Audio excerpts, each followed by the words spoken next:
প্রিয় শিক্ষার্থীরা, তোমরা উপরের দিকে লক্ষ্য করো, একটি সমস্যা দেওয়া আছে। তো এই সমস্যাটি সমাধান এখন আমরা করব। দেখো কি বলছে, একটি বিদ্যালয়ে 500 কতজন বলো তো দেখি? 542 জন।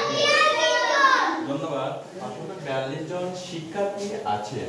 এবার শিক্ষার্থীটা কি? ছাত্র এবং ছাত্রী একসাথে বলা যায় শিক্ষার্থী। ওকে, তো ছাত্রীর সংখ্যা মানে ছাত্রীর সংখ্যা কতজন বলো দেখি? 290 জন ছাত্রীর সংখ্যা। ওই বিদ্যালয়ে ছাত্রের সংখ্যা কত? তো ওরা নিচে না ছাত্রের সংখ্যাটা, ঠিক আছে? আমরা নিজে বের করব ছাত্র সংখ্যাটা, ঠিক আছে?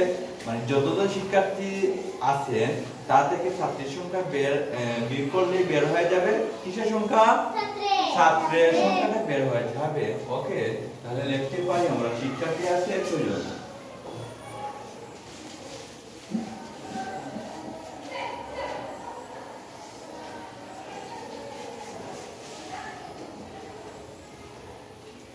শিক্ষার্থী আছে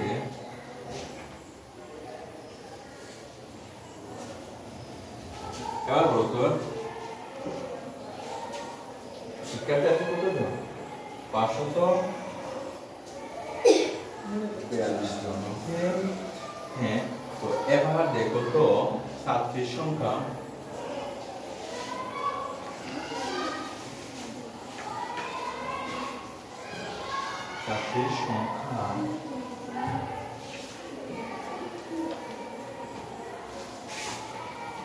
এবার বলো তো ছাত্রীর সংখ্যা কতজন আছে বলো তো দেখি? 290 জন। 290 জন, ঠিক আছে?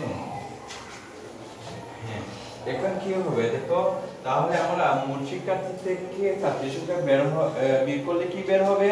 ছাত্রের সংখ্যা কি বের হবে? ছাত্রের সংখ্যা। ছাত্রের সংখ্যা। ওকে,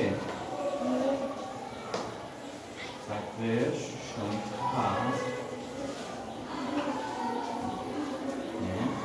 এবার দেখো তো বিয়োগ করবো আমরা, ঠিক আছে? তাহলে 2 থেকে 0 বিয়োগ করলে কত থাকে? 2। সবাই কথা বলো, সবাই 2। ওকে, এবার দেখো 4 থেকে 9 বিয়োগ যাবে?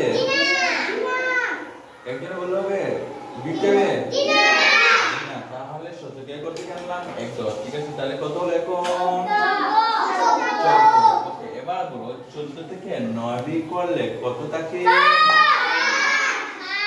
5 থাকে। ধন্যবাদ তোমাদেরকে, 5 থাকে। হ্যাঁ, 5টা লিখলাম। ওকে, হ্যাঁ, তো এবার দেখো তো এখানে কত থাকলো শতকে করে? 4 থাকলো, কারণ আমরা একটা নিয়ে নিয়েছি এখানে নিয়ে নিয়েছি। ওকে, তাহলে এখানে থাকলো 4 থেকে কত বিয়োগ করতে হবে? 2। এবার বলো 4 থেকে 2 বিয়োগ করলে কত থাকে? 2 থাকে।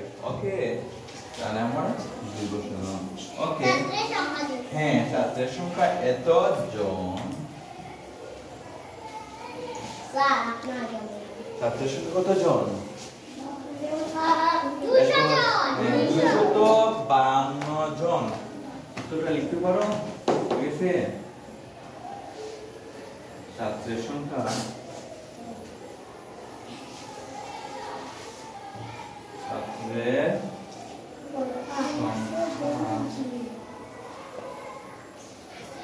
252 জন। শেষ। এইগুলো তোমরা বুঝতে পারছো? তাহলে যদি বুঝে থাকো তাহলে তোমাদেরকে অনেক অনেক ধন্যবাদ। Thank you.